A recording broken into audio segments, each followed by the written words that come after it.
Welcome to the podcast today, where we celebrate innovation for a happy planet. I am your host, Abigail Carroll. As I think you know by now, I love technology, but sometimes the tech can't come quite fast enough. And in the meantime, the best innovation can sometimes be good old-fashioned dialogue. Such is the case in Maine, where a dwindling population of the large and lumbering northern Atlantic right whales have pitted lobstermen and women and environmentalists against each other. The environmentalists say gear entanglements are largely responsible for the spiraling population, which they say risks extinction. The lobster fishers say the numbers show they aren't to blame. The polemic threatens Maine's whole lobster industry, which, by the way, contributes $1.5 billion to Maine's economy. Both sides have now sued NOAA, the U.S. agency that oversees fisheries management. One side says the rules are overreaching, the other says they're not broad enough.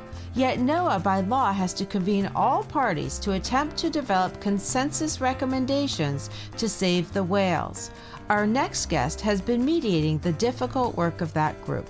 David Plum of the Consensus Building Institute grew up in Maine and originally learned his craft from taking a class from his mother. Since then, he has worked as a professional mediator all around the world. Today, David has the unique and perhaps unenviable position of working as a mediator between all of these parties. For us, this is an opportunity to better understand what's at stake and what are the tools to create both a happier fishery and whale population on the planet. Welcome to the podcast, David. What a fun program. Well, I'm really excited to hear from you today on this really important issue of the right whale, and it's become a huge polemic in Maine, and somehow you found yourself in the middle of it. Tell me about what you do. You work for an organization called the Consensus Building Institute. Tell me what that's about and what your role is there. The Consensus Building Institute is a nonprofit organization. We're based down in Cambridge, Massachusetts, though I work out of my home here in Portland, Maine. We get involved in a whole range of issues where groups of people need to resolve conflict or just need to work more constructively together. So our focus is typically around public issues and public policy. That's brought us into this space of environmental and land use and ocean issues, in addition to working on topics that are relevant for Maine. In New England, I also lead up our work in Latin America. Great. Let's just segue right into the right whale. Who contacts you? We've got a problem in Maine. We've got two conflicting parties. We've got the fishermen. We've got the environmentalists. Who hires you? That's a good question. So CBI, Consensus Building Institute, has been around for a while. We've been around since the early to mid-90s. In the case of the work around right whales, this is something where we work with the federal government and NOAA. And it's very interesting, and folks might not know this, but when you have an endangered species like the North Atlantic right whale, the federal government has a process called their take reduction teams. And it's kind of a weird name, but what it essentially means is there's a law that requires the federal government to pull together a group of diverse stakeholders, including fishermen and environmentalists, academics and researchers, and the state managers and federal managers, and pull them all together into a group. And that group legally is supposed to come up with recommendations about how to handle the interactions between commercial fishing and an endangered species like the right whale. We facilitate, meaning we're helping to guide the work of these take reduction teams around the country in different species on the West Coast and on the East Coast. And my colleague, Bennett Brooks, has been leading that work over the years. And because I'm up here in Maine, I started to get involved in the work around the Atlantic large whale take reduction team. And that Atlantic large whale take reduction team is very focused on the right whale issue. And so together with Bennett and some other colleagues, we've been in the middle guiding that group for several years and trying to help that group come up with something that feels like constructive recommendations to address declining numbers of right whales. Interesting. So let's get into the situation. What is the issue? So the issue is we have a species, this North Atlantic right whale, that is very, very low in numbers. The latest it's about 340, 350. It's hard to know that there's a fairly good lag in data, unfortunately. But the numbers are low, and sadly, they're declining. They were very, very low, 15 years ago. They rose a little bit, and now they're declining again. And the reason we have an issue is not just because we have a very large mammal that's about to go extinct, sort of on our watch kind of thing. But the challenge is a lot of the problems that the right whale's finding are human related. And there's two biggies. One is it gets entangled in fishing gear, particularly vertical lines that are in the water. And the other biggie is our ship strikes where it gets hit. It's kind of a slow moving whale and it hangs out on the surface for a good part of the time and it gets hit and killed or hurt. You can imagine on the East Coast of the United States, there's a lot of ships moving around, right? So that's a really big issue. And I said the United States, this whale goes back and forth between the US and Canada. And it's actually been shifting more towards Canada for more of the time. And so this requires coordination between the two countries, and that's always challenging as well. And on the commercial fishing side, which is the purview of the group that I've been working with, you've got some really important fisheries up and down the US East Coast and in Canada. And so addressing those fisheries really touches people's livelihoods and whole communities and people's fishing culture. So it really goes in deep to people's sense of security and livelihood. Absolutely agreed. And I think the pushback from the lobstermen is that there really haven't been any deaths. But if I understand correctly, the entanglements are a problem in themselves because it could predict a premature death. Let me preface what I'm about to say I am not a scientist, right? Yeah. I'm a mediator, right? And a facilitator. So I will repeat some of the things that have been said. And this is one of these areas that is very politically fraught as well, in addition to the sort of legitimate conversation and back and forth around understanding science. So if you listen to Maine lobstermen or Maine's congressional delegation or others, or the governor, they will repeat a phrase again and again. They were in Washington just 2 weeks ago testifying on this, that the last known entanglement of a right whale in Maine gear was in 2004, and that whale survived that entanglement. And as you said, Abigail, there's been no documented deaths of right whales from Maine lobster gear.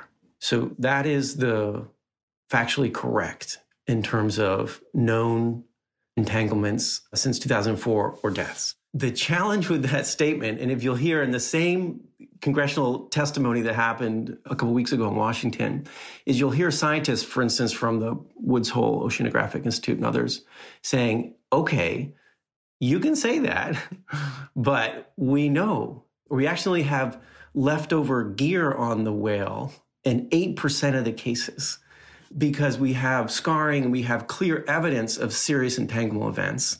And only in 8% of the cases we can have gear, and only a minority of those of where we have gear, we can attribute the gear, right? So the scientists are going to push back on what you'll hear from the lobstermen, and both are correct. And it just makes it very difficult for folks to settle in on some of the basic facts that we're dealing with. Let me just say a few more things about whales and in the Gulf of Maine and right whales. And they congregate south of Nantucket and Martha's Vineyard, south of the islands, Massachusetts. And they congregate in Massachusetts Bay. They calve down off the coast of Georgia and a little bit of Florida. And then they congregate up in the Gulf of St. Lawrence in Canada at different times of the year, right? So they make this big movement up and down the East Coast. And they don't congregate off the coast of Maine much. Interesting. So why is this a Maine issue? Because they do go there, right? Yeah. So that's the problem. Like, they don't congregate, but they do go there. They travel through. Yeah. It's like, don't do it, whale, right? Don't go there. But, right. And so what you have is a situation where it's not their primary place where they go, right? They don't congregate, but there's so much gear in the water off the coast of Maine that all the risk models that try to say, where's the actual risk of entanglement? The risk models show the risk to be very high. Yeah. Because you've got a ton of lines in the water and the occasional whale that swims through there. That's the rub here, is the fishermen rightly say, it's not where they hang out. And at the same time, there's evidence that they do occasionally swim through the waters. And boy, there's a lot of lines in these waters up here in Maine. The whale plays a really important environmental role. Through their excrement, it supports a whole ecosystem. It pulls carbon out of the air. So we don't want to protect them just because they're adorable. We want to protect them because they actually also have a really important role that they play in our ecosystem. I mean, whales are interesting, aren't they? Because they really speak to the overall health, right, of an ecosystem, and they're iconic. It is a little bit of a human bias, right? That we are more biased to sort of the bigger, more noticeable creatures. Well, they're mammals. And they're really big marine mammals. And I think part of it is, are they a window into the overall health of an ecosystem? And also they're emblematic of, are we capable in 2023 of coexisting with these large creatures? Shouldn't we be able to do this in 2023? Yeah. So I think that's what's compelling. And I think it's also compelling to fishermen too. So this, again, I'm going to come back to this, this seems to be Maine's problem, but they're congregating south and north of us. So what are these other regions doing today that's different so that they're not in the newspapers with the big polemic? What's happened in Massachusetts, for instance, where there's a lot of congregation, are really large closures for fishing activity over good parts of the year. And so they've really leaned into making sure that fishing gear's out of the water in some of the key times of the year. And then there's also significant closures in the calving grounds off Georgia and Florida in that area. So Massachusetts has been more aggressive because it's more obvious that there's a linkage. Is that what's happened? That is a great question. It is clearly where the whales are present and aggregating. And so it is evident that something needs to happen. And if you look at Maine, it's that challenge I mentioned, which is the occasional whale and a lot of gear in a very, very important industry. And so it's super scary for communities along the coast of Maine to imagine disruption to this activity. Now that we have a deeper understanding of the problem at hand, when we come back from a break, we'll talk about solutions. A big thanks to the Maine Technology Institute, MTI, investing in innovation for a prosperous Maine. MTI is Maine's unique public-private partnership whose core mission is to diversify and grow Maine's economy by accelerating innovation in the state's targeted technology sectors. MTI offers grants, loans, equity investments, and services to support Maine entrepreneurs and organizations as they transform their innovative ideas into new products, services, and companies, leading to the creation of quality jobs for Maine people.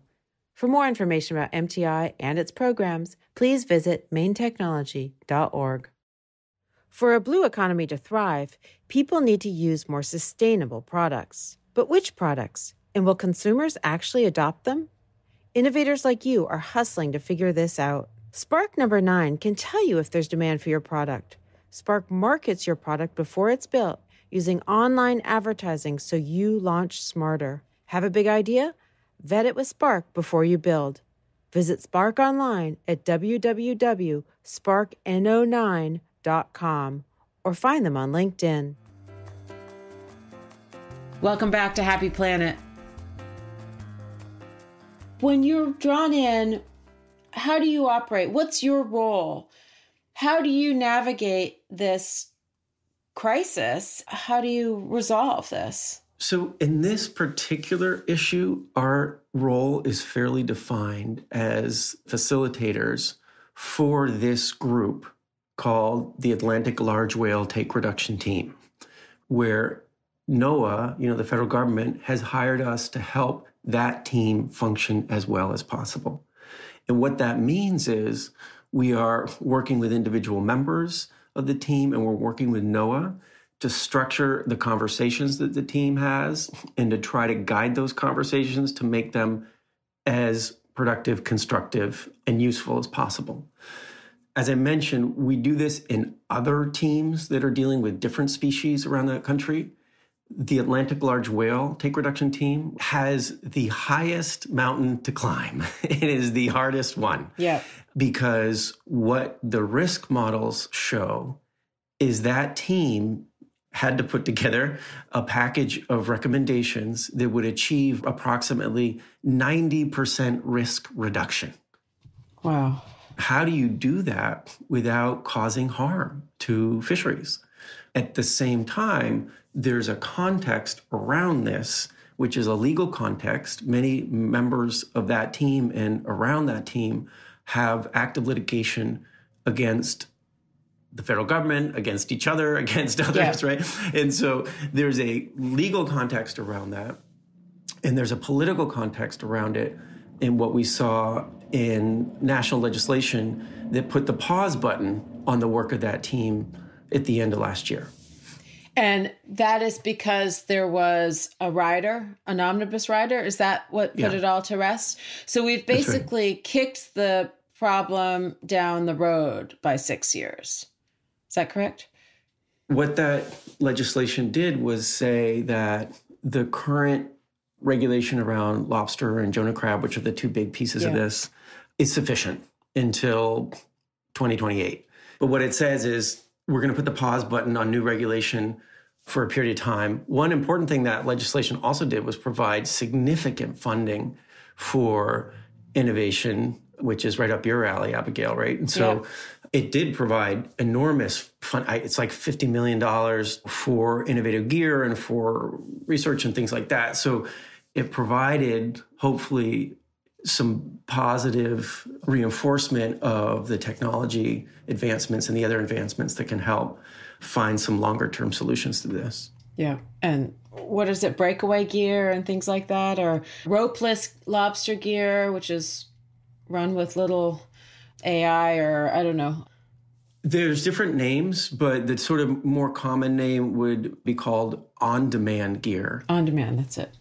People also call it ropeless gear for sure. The idea behind that gear is that instead of having a vertical line just there in the water all the time, like going from your traps up to the buoy, you've got your line down at the bottom in like a bag or in the trap itself, and you can, through some radio or cell thing, activate that, and it opens up and the buoy shoots up to the surface right when you need it. So the whales aren't swimming through lines, they're just swimming normally. And then when you're ready to pull your gear, you can activate it. And there's been trials on that for some time. It's really challenging to imagine the full Maine lobster. Right, that's a lot of traps. There's so many challenges with it too, because buoys on the surface serve a purpose. They serve a purpose for signaling where gear is at to avoid gear conflicts, not just between lobstermen, but also with the mobile gear fleet so that folks don't drag through traps and stuff like that. So there's a reason buoys serve multiple reasons, and solving for that's really challenging. And so there are applications for on-demand gear that make sense. And then there's other places where it's just like, wow, it's hard to imagine that being done at scale. But at least it sounds like there's a nice budget to be pushing these forward. And maybe there's people like Woods Hole that can start innovating, and Gulf of Maine Research Institute innovating in this direction. And it's happening already, and it will happen more with these funds. I will say folks who are on the take reduction team, fishermen, have been active in some of the testing and trials, particularly the guys, not as much the Maine folks, but folks who do way offshore, often based out of New Hampshire and elsewhere, who are like out there towards George's Bank almost, fishing, lobstering in the deep water. And those folks have been doing trials. and trying to figure out if it works. And it's been frustrating because it works sometimes and it doesn't always work, right? And then you have a problem of lost gear or things like that. Well, welcome to fisheries. I mean, nothing works all the time in fisheries. So that's just an occupational hazard, is that, it could improve it, but there's never a silver bullet because you're dealing with nature. I mean, that's the other thing. And I think it's one of the things that fishermen also try to really stress in these conversations is like how intense it is to be out there in these offshore waters fishing. Yeah. It's pretty wild out there. And so I think folks always want to remind, particularly sort of the environmental community that has this vision of like, oh yeah, everyone will use on-demand gear and everything's gonna be fine, or weak rope this or that. And it's like, it's pretty challenging.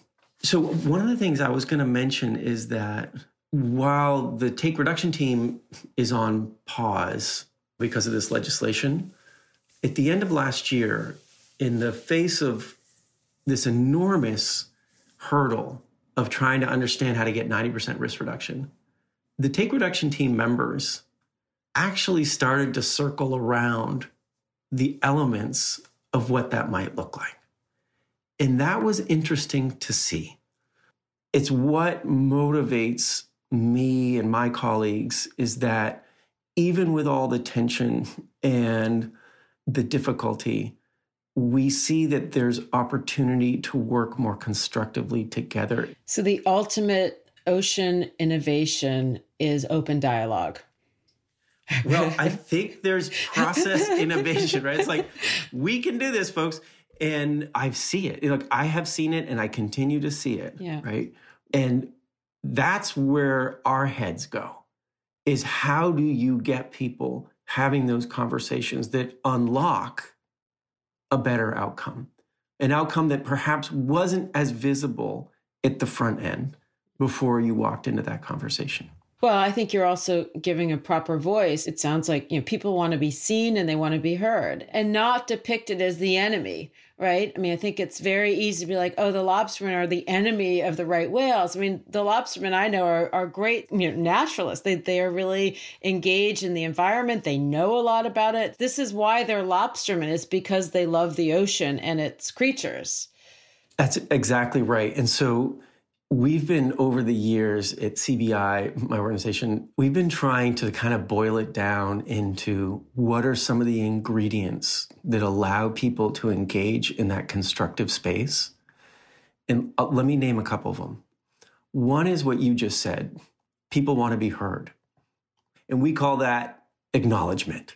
When we say acknowledgement, it's like, are people being listened to genuinely? And is their experience being understood by everyone, right? Are they being acknowledged for what they're bringing to the table and who they are and how they see the world? So that acknowledgement has to happen. And it means that fishermen, need to be acknowledged. And it cuts both ways, right? Because NGOs, if you listen to the rhetoric, are cast out there as like, blood-sucking, radical, blah, blah, blah, right? And these are people who care about whales. Many of the folks on the take reduction team are the ones out there literally cutting rope off whales in their disentanglement teams, or they're doing necropsies of dead whales to understand why they died. These are people who are incredibly committed, acknowledge that they're not here to make fishermen's lives miserable. They're here to say in 2023, it shouldn't be allowed that we have a large mammal die on us like this.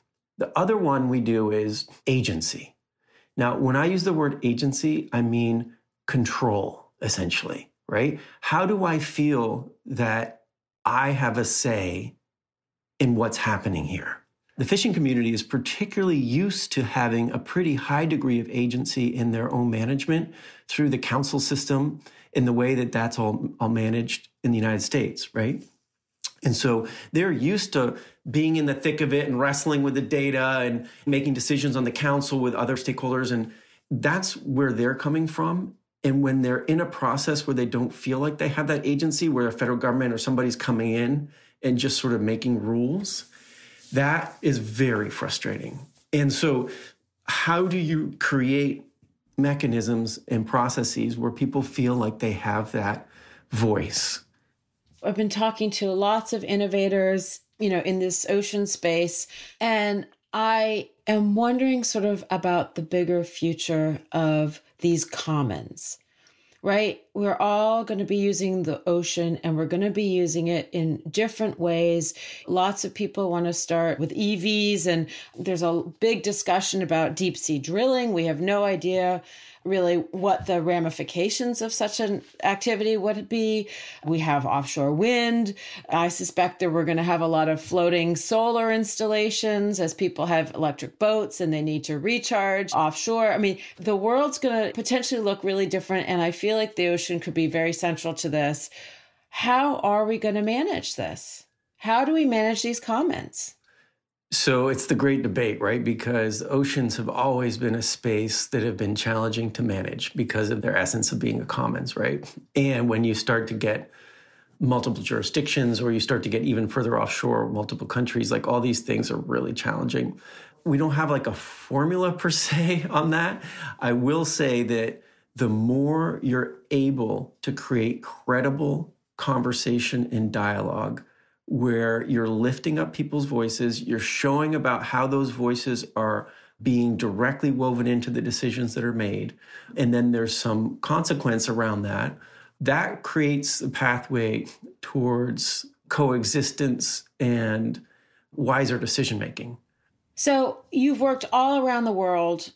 Are there other models, other countries that are managing these commons well, their fisheries or offshore wind? Like, are there models that we should be looking at, or are we becoming a model? Certainly other countries on the issue of offshore wind, like, are a decade or two ahead of us. And so there's been more experience in trying to manage it. In terms of a specific model, there's many efforts around the world, in the US and elsewhere, about collaborative ocean management, right? And I don't have a great one to share right now that's like the perfect example, but most conservation organizations and others are realizing that having this sort of collaborative multi-stakeholder approach to ocean management and ocean conservation can be more powerful and sustainable over time, because it's less of an adversarial push and pull and more of how are we finding ways to have our interests met through this action. So I want to know, are you optimistic about about the state of affairs of our ocean, of the climate? Like, in your own way, you're right at the forefront of a lot of these issues. It's interesting, these words like optimistic or pessimistic. I feel like there are things that give me hope. There are things that make me enthusiastic that we're going to do this, right? We're going to figure this out. Let me give you a couple examples. Here in the state of Maine, climate change can be a divisive issue.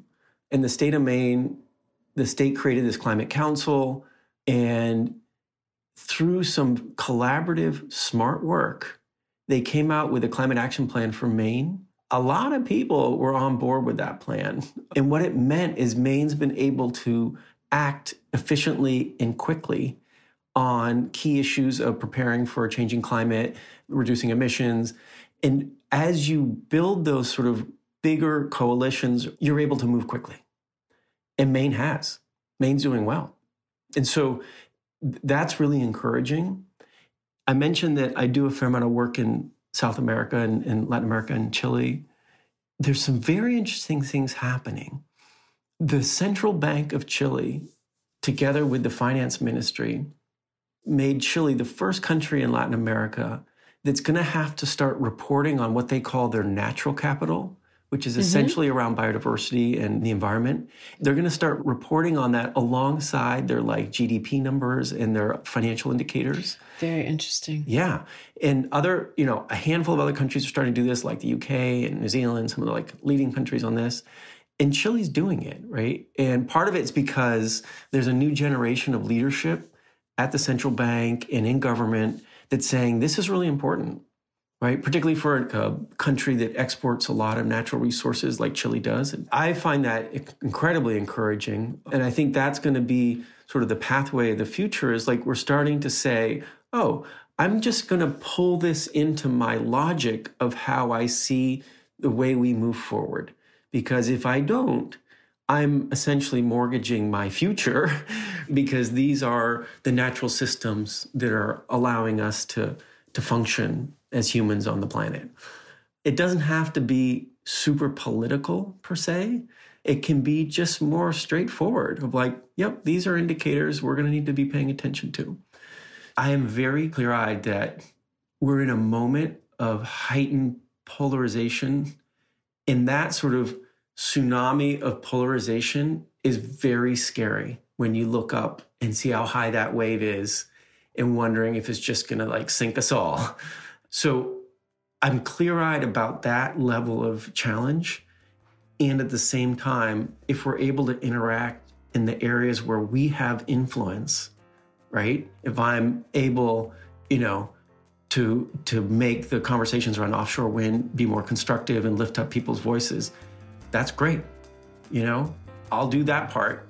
Others are going to have to do other things. Right. We need everybody's got to play a role here. Right. Thank you for coming on the show today, David. It certainly is a complicated issue, and I'm grateful for your time spent here trying to help us better understand it. The downside of this situation appears that it is far from over. The plus side is that the lobstermen and women can keep on working, and there's considerable grant money on the table for innovation in the lobster fishery.